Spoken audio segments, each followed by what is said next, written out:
आज हम देखेंगे कि गियर जो चैप्टर है हमारा, गियर चैप्टर में जो डिफरेंट फार्मूलाज हैं उनको हम कैसे ध्यान में रख सकते हैं।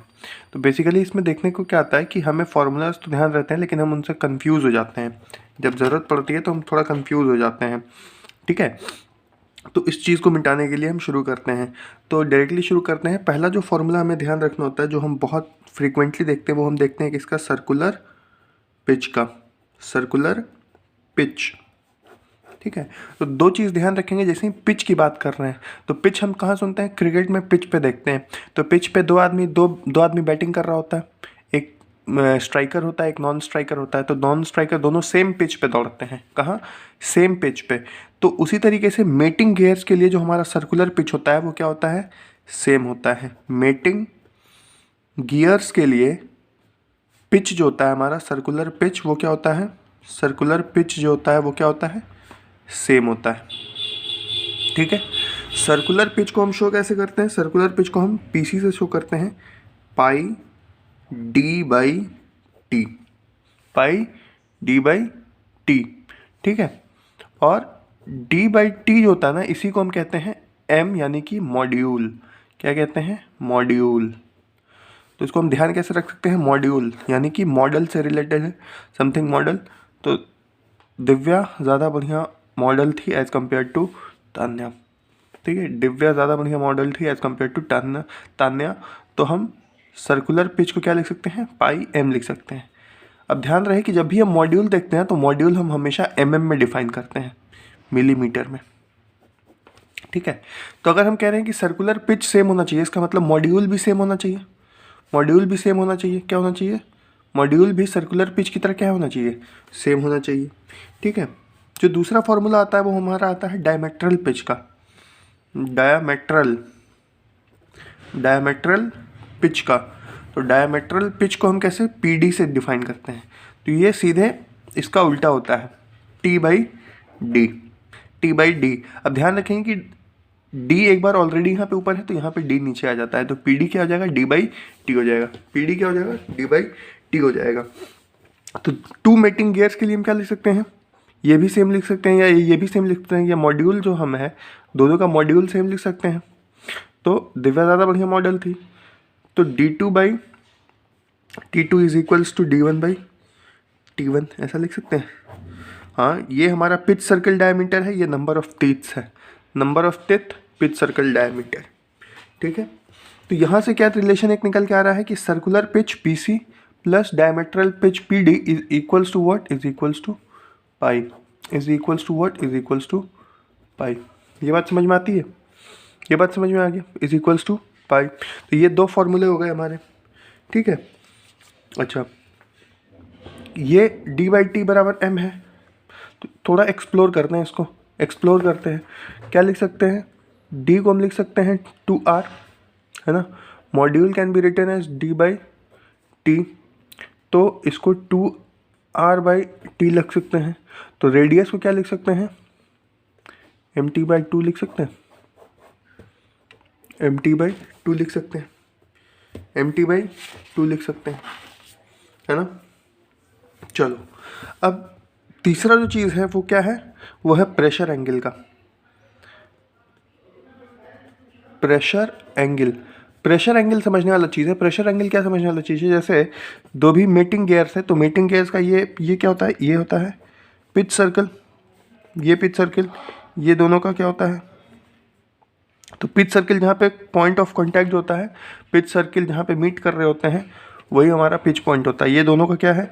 ये दोनों का O1 O2 मान सकते हैं, दोनों का सेंटर है ना, दोनों का सेंटर है।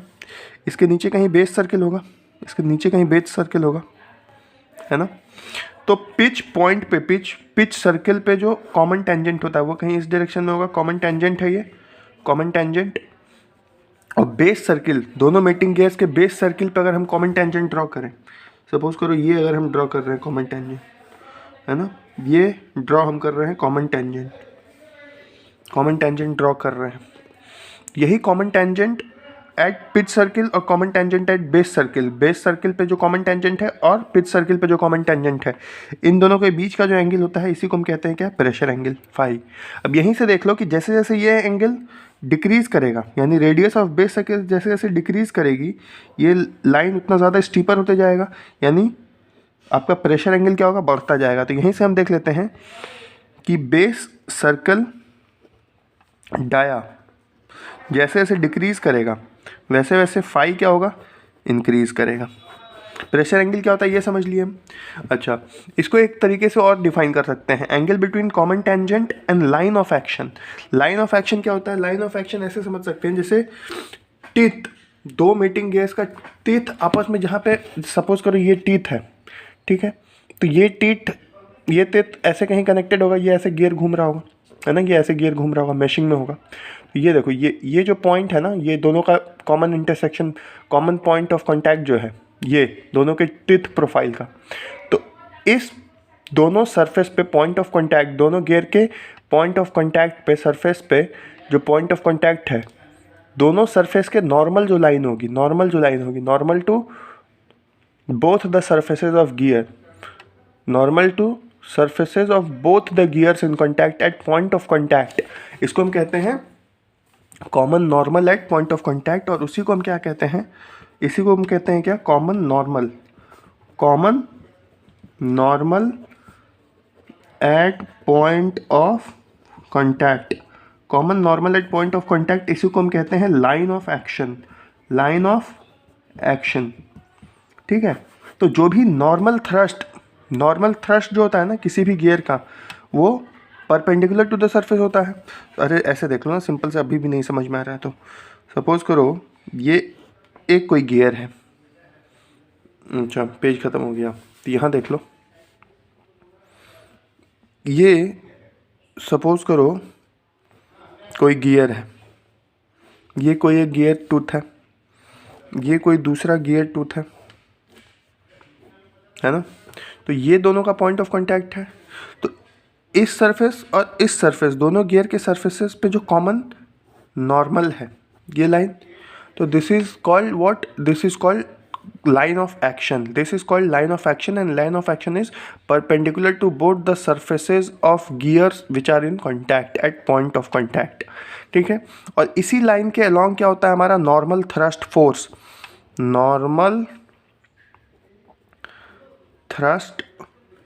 फोर्स एक्ट करता है कॉमन नॉर्मल के along, ठीक है। इसी फोर्स का दो कंपोनेंट हम कर देते हैं, जो कि एक अलोंग द टेंजेंट हो जाता है, एक अलोंग द रेडियल हो जाता है। तो ये रेडियल फोर्स हो जाता है, ये टेंजेंशियल फोर्स हो जाता है। अब नेक्स्ट जो हम देखते हैं, जो जिसमें सबसे ज़्यादा कंफ्यूजन होता है, वो कौन सा होता है, वो होता है हमारा वेलोसिटी रेशियो। क्या होता है वो, वेलोसिटी रेशियो। इसी को हम स्पीड रेशियो भी कहते हैं, स्पीड रेशियो। तो सीधे ये बताओ कि स्पीड या वेलोसिटी जो होती है किसी भी कार में, तो कार कौन चलाता है, ड्राइवर चलाता है। तो यहाँ पे गियर की बात कर रहे हैं ना, गियर की, तो गियर हमारा कैसा है, सर्कुलर डिवाइस होता है। तो ये ओमेगा वेलोसिटी से घूमता है, यानी एंगुलर वेलोसिटी की बात करते हैं यहाँ पे हम इसकी, ओमेगा गियर या ओमेगा पिनियन। तो हमेशा ड्राइवर है तो ड्राइवर ऐसे भी आगे बैठता है, तो स्पीड की जब बात होगी तो ड्राइवर ऊपर लिखेंगे, ड्रिवन नीचे लिखेंगे, ठीक है। ड्राइवर ऊपर लिखेंगे, ड्रिवन नीचे लिखेंगे, ठीक है। ड्राइवर ऊपर हो जाएगा, ड्रिवन नीचे हो जाएगा। अच्छा, ड्राइवर की स्पीड हमेशा ज़्यादा होगी ड्रिवन से, तो दिस रेशियो हमेशा will always be greater than 1, ये हमेशा 1 से बड़ा होगा, ठीक है। एंगुलर वेलोसिटी होगा हमेशा 1 से बड़ा होगा। अच्छा, 1 से बड़ा हो जाएगा, तो अगर रेडियस के टर्म में लिखना चाहें तो capital R by small r, यानी जो भी बड़ा है, जनरली हमारा गियर बड़ा होता है, तो radius of gear divided by radius of pinion, या diameter of gear divided by diameter of pinion, या teeth, number of teeth greater जिस पे है तो गियर पे जनरली ज़्यादा होता है, G/T होता है। तो ये हो गया स्पीड रेशियो की बात। अगर कभी कभी क्वेश्चन में कंफ्यूज करने के लिए क्या दे देता है, ये लेस देन 1 दे देता है, तो इसको हम पलट के ग्रेटर देन 1 ले लेंगे, तब अपने यूज़ में लेंगे। ये हो गया वेलोसिटी रेशियो की बात, ठीक है, यहीं पे एक टर्म और आता है गियर रेशियो, गियर रेशियो, है ना। अब गियर रेशियो कैसे डिफाइंड है? गियर रेशियो कैपिटल जी से डिनोट करते हैं। कैपिटल है, बड़ा है, तो नंबर ऑफ टिथ ग्रेटर वाला divided by number of teeth smaller, ये भी हमेशा ग्रेटर देन 1 होता है। तो हम ऐसे ध्यान रख सकते हैं कि जो भी वेलोसिटी और गियर रेशियो होता है दोनों ही ग्रेटर देन 1 होता है। स्पीड की बात कर रहे हैं तो एंगुलर स्पीड ड्राइवर का ऊपर लिखेंगे, ड्रिवन का नीचे लिखेंगे। ड्राइवर जनरली हम किसको कंसिडर करते हैं? पिनियन को। तो angular speed of pinion divided by angular speed of gear. लेकिन गियर रेशियो जो होता है, गियर कैपिटल जी, तो कैपिटल यानी मोर नंबर ऑफ टिथ, टिथ का रेशियो है गियर पे टिथ होते हैं, तो गियर रेशियो टिथ के रिस्पेक्ट में हम डिफाइन करते हैं। तो capital number of teeth divided by small number of teeth, ये हो गया। उसके बाद पाथ ऑफ अप्रोच देखते हैं हम। पाथ ऑफ अप्रोच, तो जैसे हम कॉमन पॉइंट पे कॉमन नॉर्मल देखे थे ना, दोनों टिथ प्रोफाइल का जो पॉइंट ऑफ कांटेक्ट था उसको हम Q से डिफाइन करते हैं, और सर्कुलर पिच जो था उसको हम P से डिफाइन करते हैं। तो इन दोनों के बीच के डिस्टेंस को हम QP बोलते हैं, ये ध्यान रखेंगे हम, ठीक है। अब पाथ ऑफ कांटेक्ट की बात करते हैं। पाथ ऑफ कांटेक्ट का फॉर्मूला कैसे ध्यान रखें?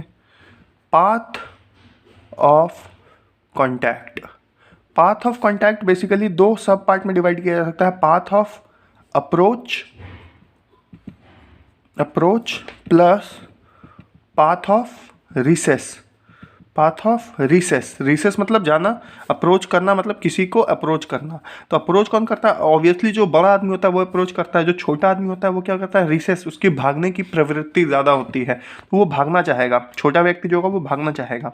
तो पाथ ऑफ अप्रोच कैसे लिख सकते हैं? बड़ा आदमी का होता है तो capital A radius of addendum circle का स्क्वायर माइनस पिनियन कैपिटल वाले का, यानी गियर की बात हो रही है ये गियर, कैपिटल गियर, स्मॉल लिख रहे हैं तो वो पिनियन के लिए। कैपिटल लेटर्स अगर हम यूज़ कर रहे हैं, कैपिटल लेटर्स शो करता है गियर के बारे में, स्मॉल लेटर यानी कि पिनियन, स्मॉल लेटर यानी कि पिनियन। तो एडेंडम का square minus R square cos square phi minus R sine phi, ये पिच सर्किल हो गया। ये हो गया क्या? पिच सर्कल रेडियस, और हमेशा पिच सर्किल के साथ ये कॉस फाई या साइन फाई लगेगा। तो कॉस फाई अंदर रहेगा, ठीक है, और साइन फाई बाहर रहेगा, ठीक है। ऐसे भी कॉस साइन में सी पहले आता है तो कॉस वाला रहेगा, साइन बाहर रहेगा। ये हो गया। पाथ ऑफ रिसेस क्या हो जाएगा? पाथ ऑफ रिसेस छोटा आदमी भागता है तो छोटे वाले का addendum square minus R square cos square phi minus R sine phi, R sine phi, ये हो गया। इस तरीके से ये दोनों याद कर लेंगे, ठीक है। अब पाथ ऑफ कांटेक्ट के बाद हम बात करते हैं किसकी? आर्क ऑफ कांटेक्ट की। आर्क ऑफ कांटेक्ट, अब आर्क ऑफ कांटेक्ट भी सिंपली पाथ ऑफ कांटेक्ट का जो फॉर्मूला है उसको कॉस फाई से डिवाइड कर दो। पाथ ऑफ कांटेक्ट जो है उसको कॉस फाई से ये कर दो, तो ये हो जाएगा arc of approach plus path of recess है, तो आर्क ऑफ रिसेस की अगर हम बात करेंगे तो आर्क ऑफ रिसेस क्या हो जाएगा?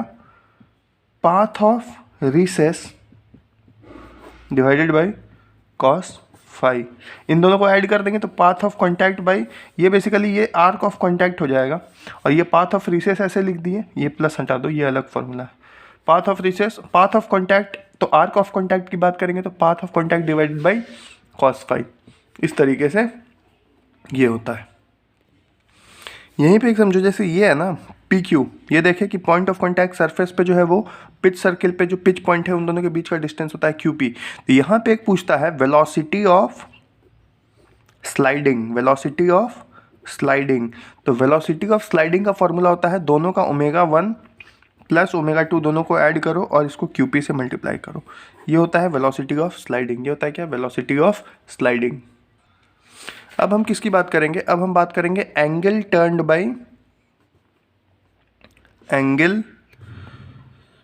बाय गियर और angle turned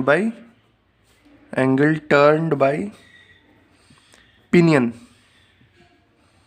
in one engagement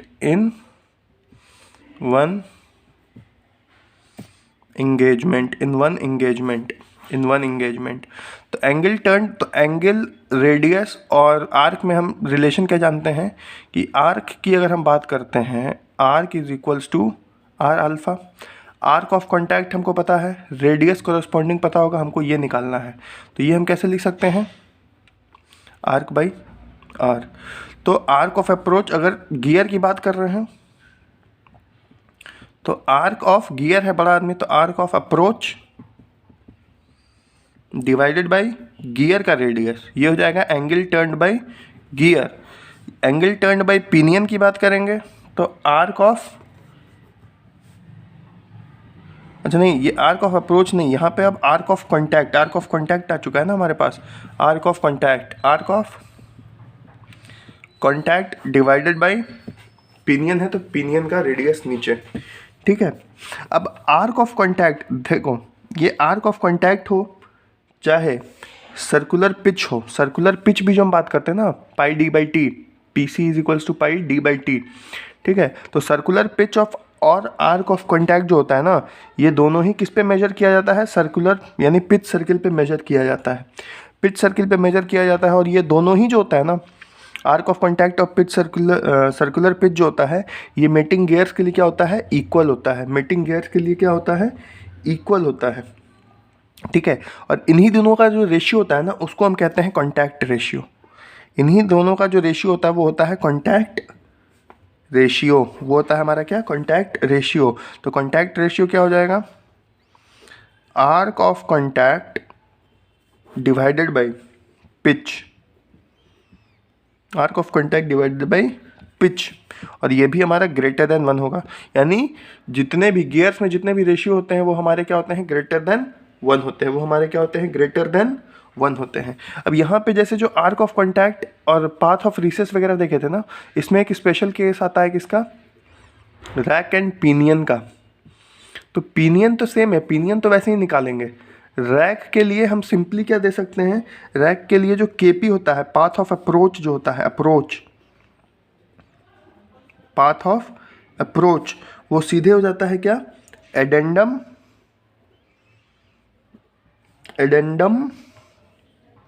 by sine phi. ध्यान रहे कि कॉन्टैक्ट वाले में, आर्क में हम सी से डिवाइड करते हैं कॉस फाई से, तो यहाँ पे कॉस फाई से नहीं डिवाइड करेंगे, यहाँ साइन फाई से डिवाइड करेंगे, तो सीधे addendum by sine phi.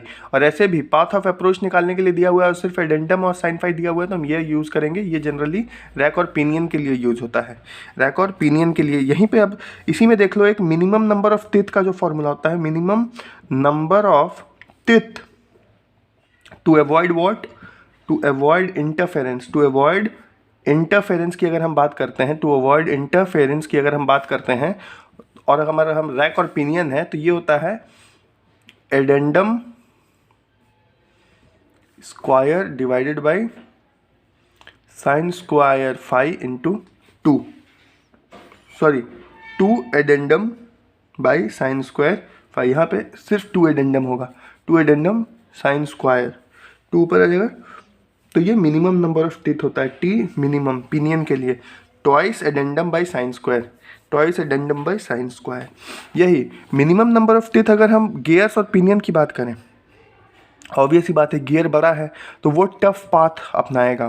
Pinion की बात करेंगे तो टी मिनिमम, अगर पिनियन की बात करते हैं तो वो हो जाएगा 2AP अपॉन 1 प्लस जी इंटू जी प्लस 2 साइन स्क्वायर फाई। ये पूरा अंडर रूट के ये में है और बाहर -1, ये पूरा डिनोमिनेटर में है। तो टी मिनिमम, तो ये पिनियन के लिए है, तो twice addendum of pinion root under 1 plus G plus 2 sine square phi -1, यही टी मिनिमम अगर हम गियर की बात करेंगे तो गियर में थोड़ा सा चेंज क्या होता है, टी मिनिमम थोड़ा सा चेंज ये हो जाएगा कि ये टफ है, बड़ा है, तो बड़ा आदमी है, तो क्यों बड़ा कैसे हुआ है, कठिन रास्तों को ये करके, तो इसका फॉर्मूला थोड़ा कठिन है, यानी ध्यान रखने वाला है, कठिन इस सेंस में है कि ध्यान रखने वाला है। यहाँ पे सीधे जी था तो यहाँ पे 1/g plus 1/g plus 2 sine square phi minus 1, बस यही है, ठीक है, इतना ही फॉर्मूला है। अच्छा, अब देखो, अब एक चीज़ यहाँ पे ये समझो कि डाटा हैंडलिंग की जो हम बात करते हैं, डाटा हैंडलिंग समझो, डाटा हैंडलिंग कैसे है इतने में समझ जाएंगे हम। बस ध्यान क्या रखना है हमको, 2-3 चीज़ें ध्यान रखनी है, या इसको देख लेते हैं, डाटा हैंडलिंग है ना,